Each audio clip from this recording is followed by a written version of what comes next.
Alright, time for Fullest House, first edition, where we are playing Vaettiheim. It is turn 47. We have plenty of raids, one of which I definitely messed up. Okay, someone claims the Throne of Water. This looks like a Gartha. That must be that throne fort that they just took. We are bringing in our Great Eagles, twice borning, augury. Let's see, yeah, we miss, as happens. Trying to get some fire gem production going. Sending our horrors out, bringing a specter in search of either astral earth or death earth, both of which would be useful for us.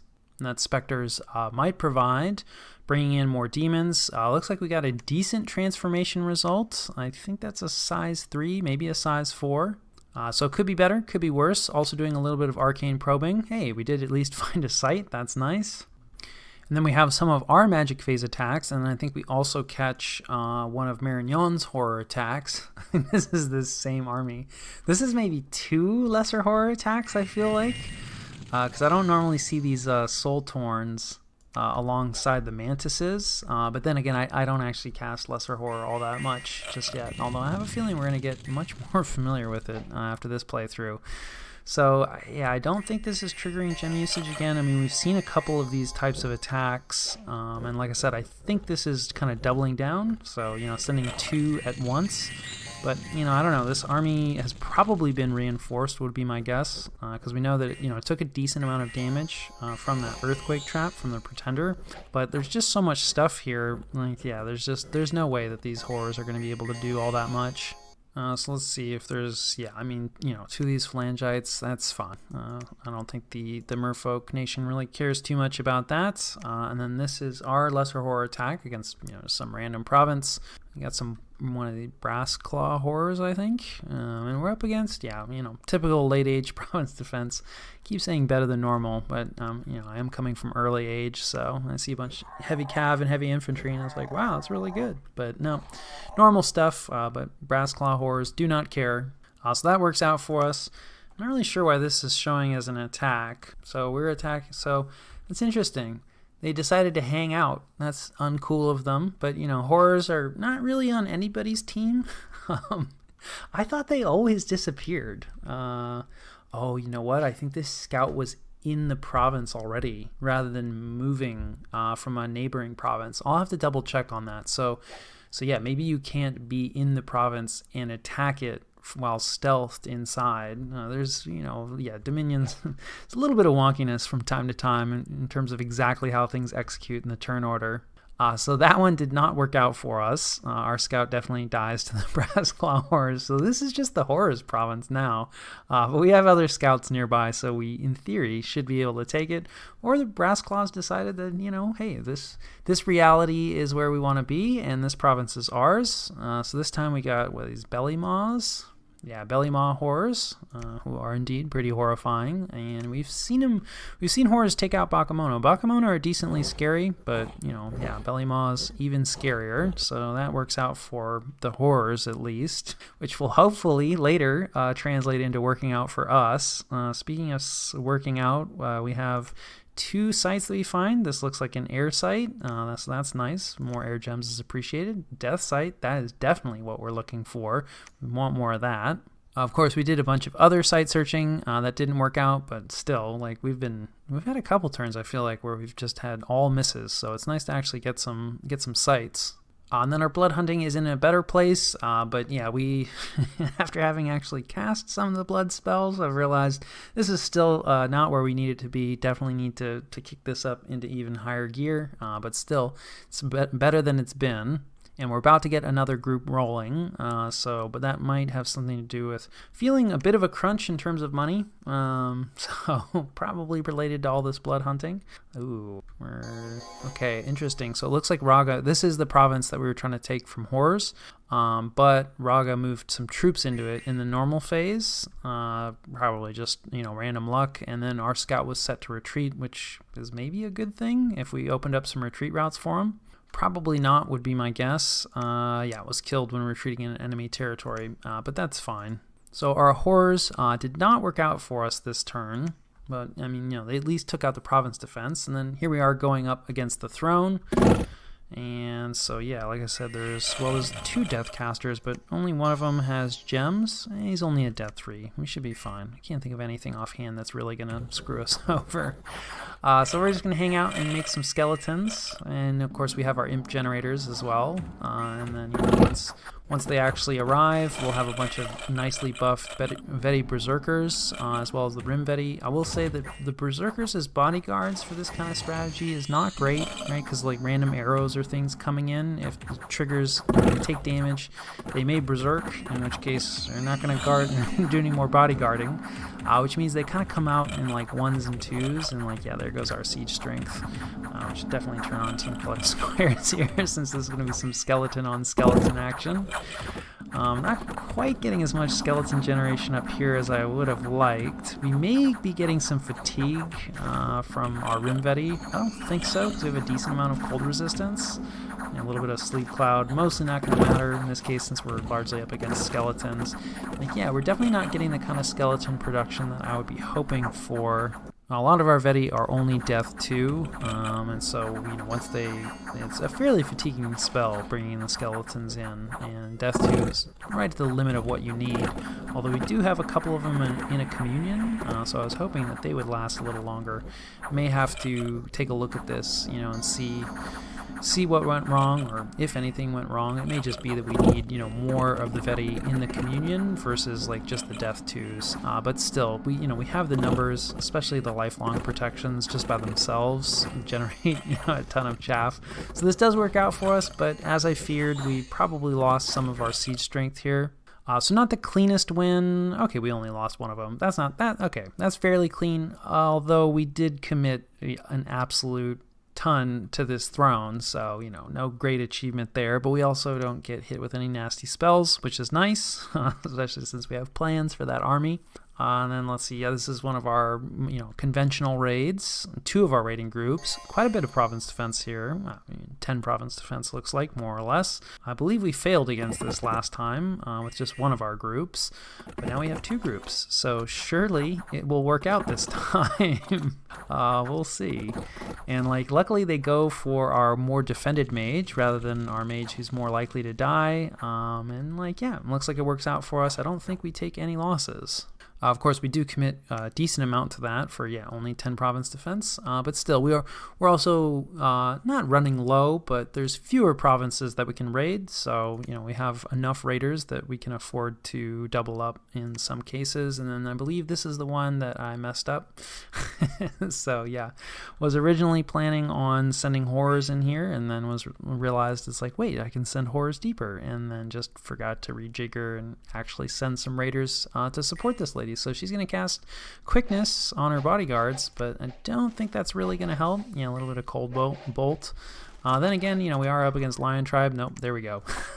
So yeah, not too surprising. Ooh, and ouch. It was our mage that was killed. I thought our mage managed to get off, but that was one of the wolf riders that sped off the battlefield. Did make it back to friendly territory for whatever that's worth. And then we catch some battles that are not ours. So some battles between the Merfolk Nation and Marignan. Oh boy. Well, I guess we know why Marignan doubled up on the lesser horror casting, because yep, this is the army v army fight. Actually, wait, this might be a different army, because I do not remember these bulls here before. We can also see that the Merfolk's god is here.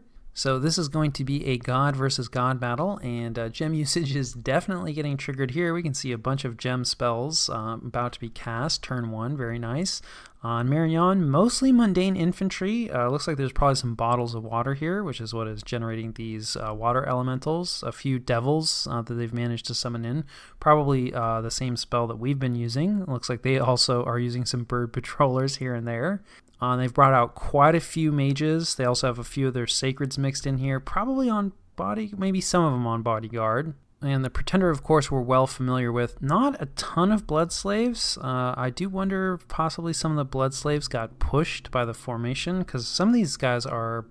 okay, no.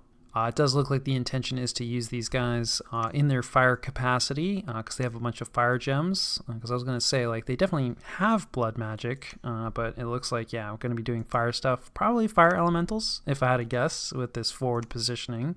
But we could spend a long time analyzing these armies. Let's just see them, in action. So it does look like Marignon has the numbers advantage. There's a communion going up from Marignon, always a little scary. That was Arrowfend on the merfolk side. Ooh, Blood Rain. All right, let's take a minute to see what went up. So Blood Rain, that is coming from Marignon. So not a fatigue play, a morale play on Marignon's side. Although I do believe that affects everyone equally. Yeah, it does say that it affects everyone equally, although I'm not seeing the negative here, so it may not have just applied yet. Quagmire, also coming from Marignon, that is a fatigue play. Light of the Northern Star coming from the Marrow, so there's going to be some astral shenanigans, it looks like. And then Relief, also coming from the Marrow's side, so either anticipating the fatigue play or planning on doing a fatigue play themselves. Possibly a mass flight. Also, it definitely looked like a Doom went off. Also, it looks like Darkness or maybe Solar Eclipse is up. Yeah, so Solar Eclipse from Marignon. Heat from Hell, also from Marignon, so doubling up on the fatigue play. Very nice. Although it looks like both sides are probably going to be ready for it because we have the same spell coming from the Marrow's side.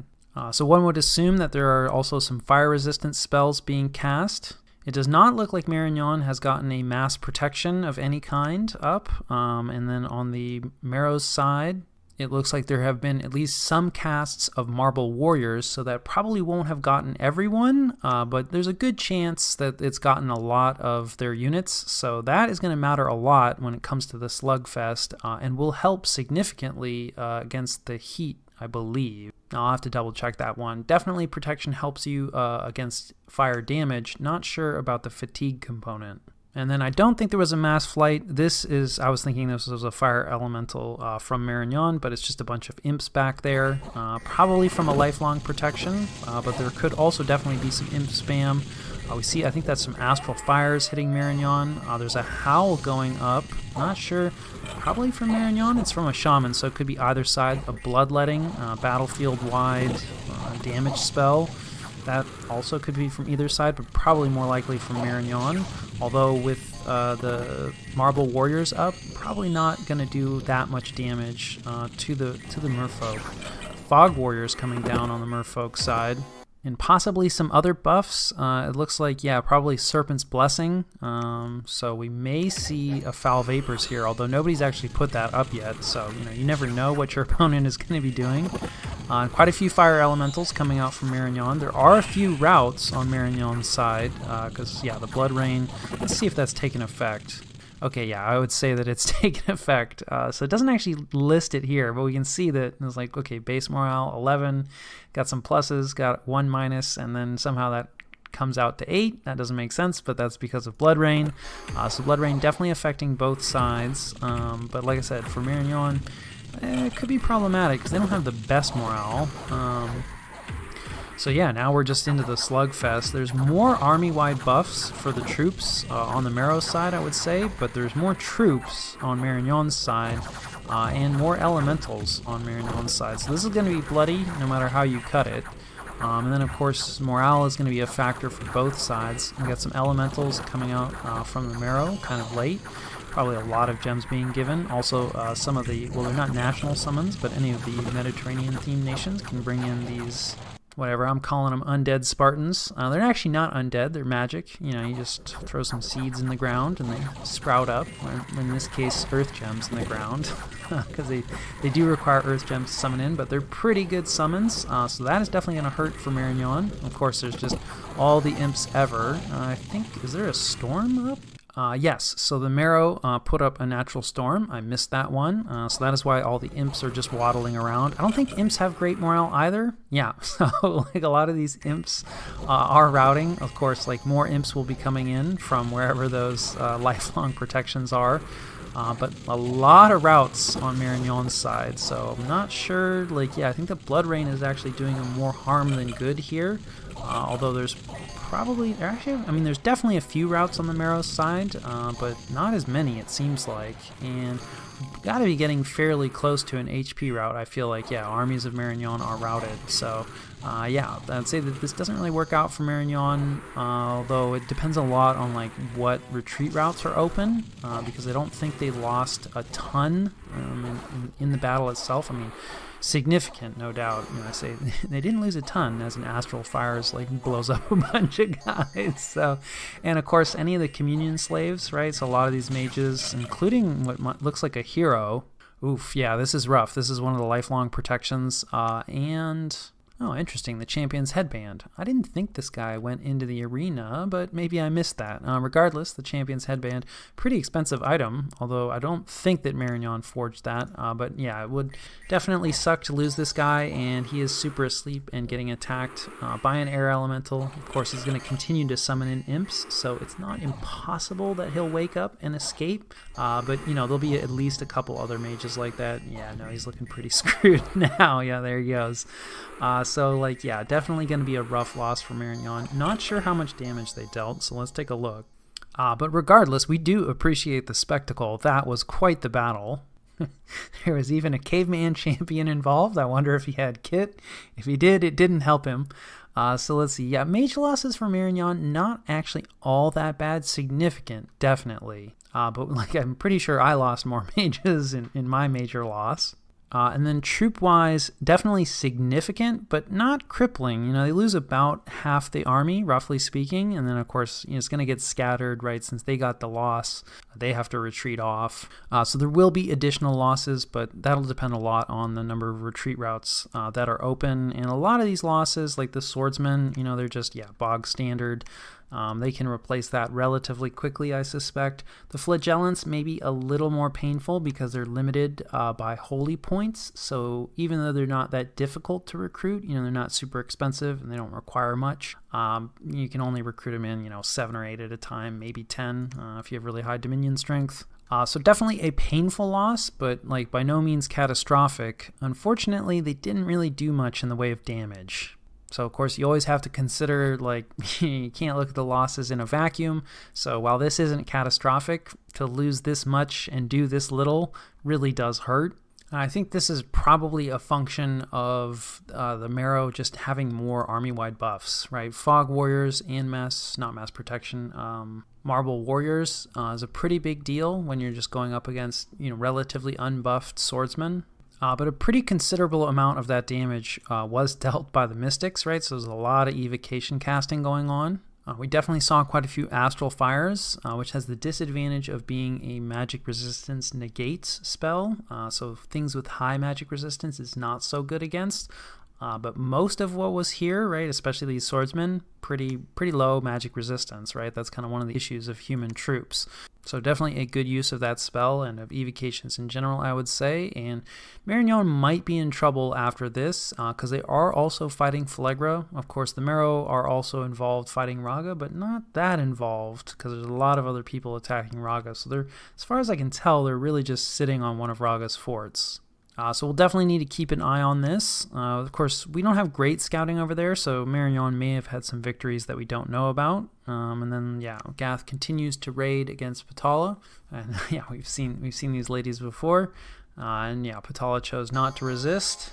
And then Agartha attacked in Agartha, and there was a really large army from Raga here before, although this looks like a bit of either a gem bait or a cheese of some kind. I guess maybe a gem bait, or maybe he's thinking that Raga moved out. Yep, looks like it, and looks like he thought correctly. So he's going to unlock his capital. Very interested in where that Raga army went. And then speaking of that fort, I believe this is, the Marrow. Yeah, they're assaulting. So this is probably it. Although we don't have great scouting over here either, so there could be some other Ragan provinces that they're taking. This is a much smaller army, though it does have some mage support, including some cap-onlys, one of whom maybe just died. Definitely looked like a mage went down there. And of course, this is just the typical, I guess these are ladies in dresses. There's a dude in robes there. It's a classic problem. Wall archers, they're dangerous, Turn one, there's always that first volley of arrows. If you don't fix your protection issues or whatever with an item, and even if you cast a defensive spell turn one, you always have to serve, prayer is the only thing that saves you for that first volley of arrows or items. You can always spend gems to solve your problems, but there's not a whole lot here for Raga. So I do think that the Marrow are going to come away with this without too much loss. So let's take a look. Ooh, lose 2 Mystics. Ouch. And their queen. I think this is from an event.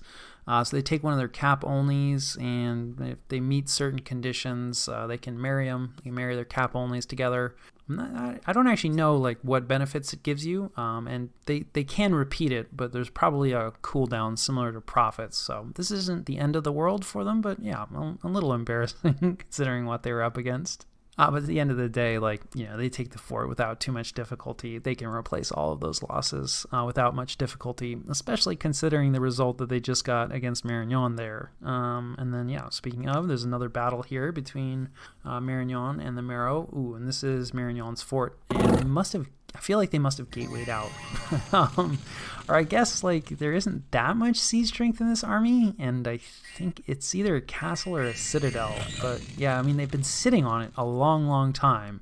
So I feel like there was more stuff in here that has exited via magical means. But anyway, they're definitely going to be able to take this fort without difficulty. Although they do manage to lose another one of their cap-onlys. Again, probably to the wall archers. Yeah, I'm guessing. A lucky crossbowman. But yeah, this is not looking so good for Marignan. And if Marignan were to completely collapse, well, you know, this nation would become our neighbors. And we would not love that. Because it's a fairly strong nation, and it's being piloted by an excellent player. So we will have to watch this closely, but it is looking like things are going not the way we were hoping. And then some unexpected events, trade being overregulated, which is a little unusual for goblins, but we lose some province income. 15, which definitely hurts. Heat wave, we don't love that, but it's not the end of the world. Excellent. And then we find False Prophet, although he kills, yeah, this is the other problem with using wolves as patrollers. It's just, yeah, we lose a lot of wolves. At least the rest of them don't retreat, so we don't have to, like, collect wolves for 3 turns. But still, we get rid of a False Prophet. Definitely always happy to get rid of those guys. And then, sadly, we get patrolled out on top of Tallest Capital, but this does at least show us what we're going to... Oh, yeah. I forgot that he just maxed out the PD on this. So many monkeys. We may have to rethink. I don't think we have enough, but yeah, not as many sacreds as I maybe was concerned. So at least that's good news. So we'll see. We'll have to think on that one. We do finish construction of a fortress. This is on top of the steel ovens, and then of course the patroller's always active. And I will catch you guys after the jump. All right, this is the situation and what we're doing about it. Probably the most important news of the turn is we are chickening out from this monkey situation. So yeah, I mean, this is a ton of wasted research. We're going to send this army home to its new temporary home here where we're building a palisade. We're also building a lab here, like full set of infrastructure. So they'll be able to start researching soon. Considering the anemic skeleton production that this army had, and this army is probably looking at like less skeleton production, and, you know, considering that there are almost 500 monkeys here, actually, yeah, over 500. Well, I don't know. Some of them are Naga, right? That doesn't improve matters. I think there's a good chance we would lose to this. We're definitely not going to generate enough skeletons to overwhelm this. There's also a huge ranged component, right? So we're going to be taking a lot of archer fire, and like we don't mind losing some of our mages, but losing all of them, which could definitely happen, right? These ladies, they do not love arrow fire, right? We have 7 hit points. So I think at a minimum for this army, we would need, let's see, and we even have the ability, I probably should have already put this into the army, but there is arrow fend, right? And we actually have the air mages to pull this off because of that throne. Normally that wouldn't really so much be an option for us. I mean, with mass protection, it's less likely that we're going to lose these mages to arrows, but some of these archers are actually pretty nasty, especially if they have any of the longbows. Interesting. No, it doesn't actually look like they have any of the longbows, so that's good news, unless they get... Hang on, yeah, okay, no longbows. Sometimes when there's 2 different types of Bandar warriors here, and I'm pretty sure they all get, you know, categorized under Bandar warriors, and I have occasionally seen archers get folded into a unit type. But that's not the case here. Anyway, all of this to say that I don't think this is the best way to beat this army, or, you know, beat this defense force here. And it's going to be pretty painful for us. And I realize, like, we have this fellow, this super combatant, where it's like, well, what do we do with it? And I think this is probably a perfect opportunity for this. I don't believe Patala has really much in the way of death magic, which is one of the main ways to counter these undead units. And then it's got a lot of useful things, right? It's got 130 hit points that can put personal regeneration on itself. And that's mostly like mundane monkey troops that we're up against, some of which are quite hard hitting, but most of which have pretty low morale, and we have built-in fear. If we wanted to waste some water gems, we could lower the temperature and the chill aura could become relevant. But I think we're just going to try to forge, a bunch of gear that's going to help the survivability and, some specific monkey counter answers.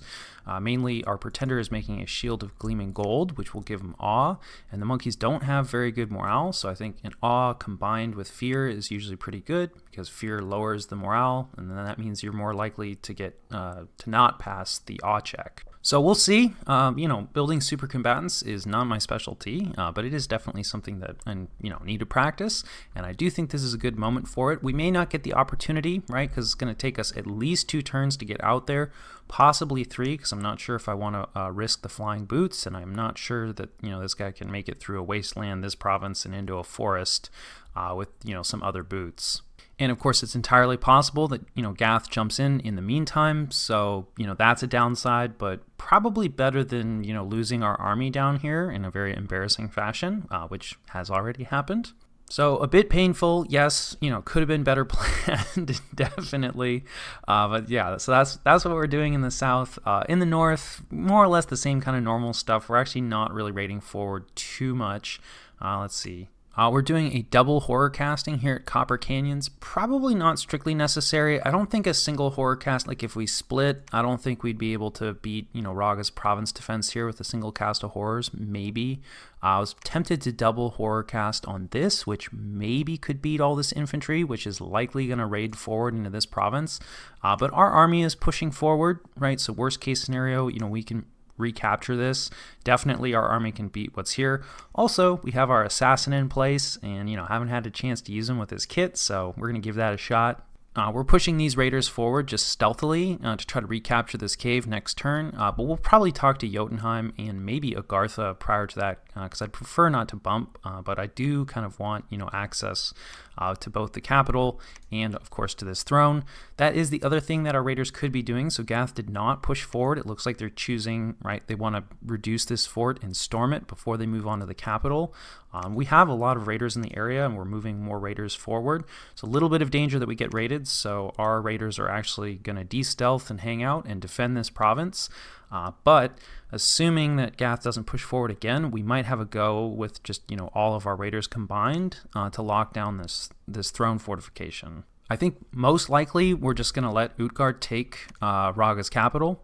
I think Utgard has done, I don't know, we haven't actually caught a ton of battles, so I don't know who ended up having to deal with the Zeeden stack, and the Zeeden stack theoretically could still be out there, although it's running out of places that it could possibly be. So I don't know if Utgard ended up fighting that, but I do think that, Utgard committed a lot to the fight. Obviously Agartha was all in, but they kind of had to be. But other than Agartha, I do think that Utgard, has contributed the most and is most likely the power that took the most casualties. We certainly came in late. We were one of, if not the last people to attack. So if we were to try to snipe the capital, they wouldn't be thrilled about that. And again, we have other plans, right? Gath, there's a couple of capitals we could pick up there right along our border. There's this other capital over here. I just don't really think it's necessary for us to antagonize Utgard. So we're still going to leave ourselves in a position, right, where it's like, hey, we're right next door. Ideally we hold on to this province, which Utgard did hold at one point, so, that'll be a bit up in the air.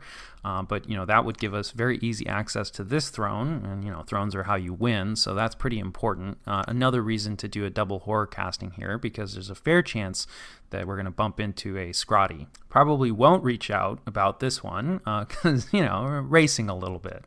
We'll see, if Utgard reaches out, and if they have anything to say, but I think a fair trade would be, so I held this province at one point, they held this province at one point, we can give them this province, that'll give them access right to this throne, and then we can hold this province and it'll give us access to this throne, and it'll be a fairly nice balanced settlement. So not anticipating, too many issues there. I think, Raga's days are very, very numbered here. Also of note, Jomon reached out and offered a non-aggression pact, so I went ahead and accepted it. They were thinking that we're probably going to share borders relatively soon. I'm actually not so sure that we will end up sharing borders, but they do share a pretty substantial border with the Marrow people. And I've played with this player before. And we have a decent relationship, and they kind of propose this like, hey, it's going to be awkward for us to fight each other. Let's be allies instead. And I think that's fair. Really, the main advantage for us, I think, is that us having a non-aggression pact with them, if we do end up with a bit of a border, is eventually when we put up Illwinter, they're like less likely to immediately jump into a coalition against us. So we do need to start thinking about that. Raga was the big threat theoretically. People may look at Vaettiheim now. Vaettiheim is definitely known as a strong nation. We're in a pretty decent position. So I don't think it would be that difficult for someone, to convince some of the remaining players that like, hey, we could have a Vaettiheim problem on our hands. Let's go ahead and deal with that. So, the more people that we can pull out of that coalition, the better. So this sort of just fell into our laps, and I saw no reason, not to agree. For Jomon's part, right now they have less concerns about a bunch of goblins infiltrating their lands and then attacking them. And then, of course, finally, that brings us to the Pangea conflict, which is still progressing slowly. We do see reinforcements here from Pythium. We do not see any Cetis forces along this Pythium border. I still don't really know what Cetis is up to. That always makes me a little nervous. Like I said, they were friendly when we chatted a long time ago. We have a non-aggression pact. I don't think they're going to attack us, but I probably should just reach out to Cetis and just chat with them, because they probably would be willing to tell me what they're doing. Cetis is also like a possible counterbalance to Utgard, although they don't have a massive border, and Cetis is not going to love like attacking into a cold power. So anyway, it looks like there's a good Pythium has more time to live and isn't going to get attacked on their other flank. I miscalculated on that, I think, and we can see reinforcements headed over towards Pangea's capital. So nothing has really changed here for us, right? We still continue to move forward very slowly, as goblins tend to do. But we may send our main army, right? We may send it. This province actually connects with this wasteland, so we're actually not all that far away from Pangea's capital here. So we'll probably actually deflect. We may have to detour to deal with this force from Raga, although this force may go hop into one of their forts, in which case, we can just leave it there.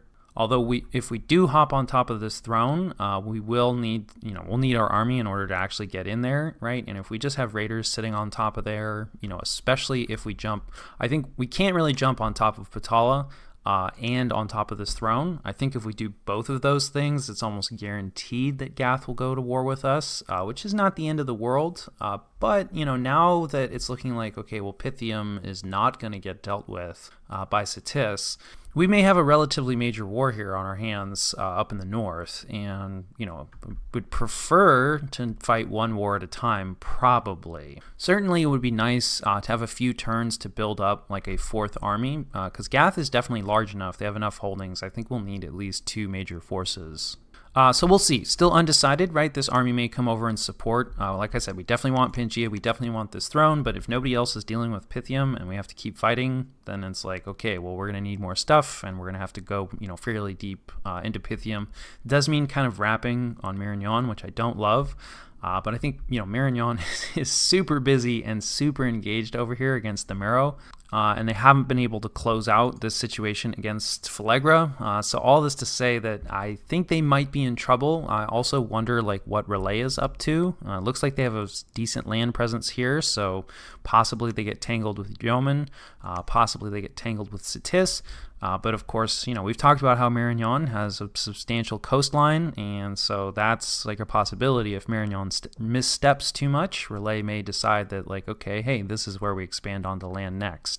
So at this point, I think, making sure that Marignan has expansion opportunities that don't lead into us is, much less of a concern. And I think we're probably going to have to deal with Pythium, but we'll see. Like I said, I still don't really know what Cetis is up to. Also, what Utgard is going to do next is definitely a relevant question. And it could be us. I mean, it could be a lot of things. Utgard is really large. They are, possibly the number one. I'm not really sure. In terms of size, it's probably between them or me. Gath is also somewhat large, but yeah, not quite as big. And then, yeah, we don't quite know. The Marrow people, I think, are powerful, but not super large, although some of that is difficult to tell because Marignon has been raiding them a good amount. But anyway, we are definitely interested in what Utgard is up to. I have a feeling that Agartha is a convenient next target, although it does depend somewhat on their relationship, right? They may have worked together relatively closely in dealing with Raga. Pythium is also another, definite possibility for Utgard.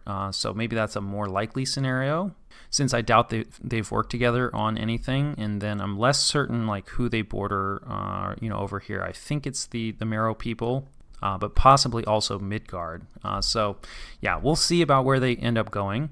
That covers the wars and the diplomatic situation as I see it. In terms of recruitment, more or less full mage recruitment. Let's take a look. Yeah, see, we're getting some of these initiates because I think they're just really valuable researchers. Kind of missed there, and like, yeah, more with the goads. We are definitely still having like some money problems, and then we're mostly recruiting troops on this front.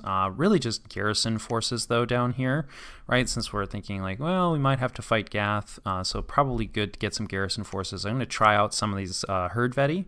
They're not as good as the berserkers, I think. They have less strength. They just don't deal as much damage. But they are cheaper, so there's something to be said for that. And they are more effective bodyguards, which could be relevant. And it's not like they're bad. So like I said, gonna try to utilize them in like more of a garrison, functionality. We're also recruiting a little bit on our border here, not much, but again, I don't want to leave these forts totally empty because we are a possible target for Utgard.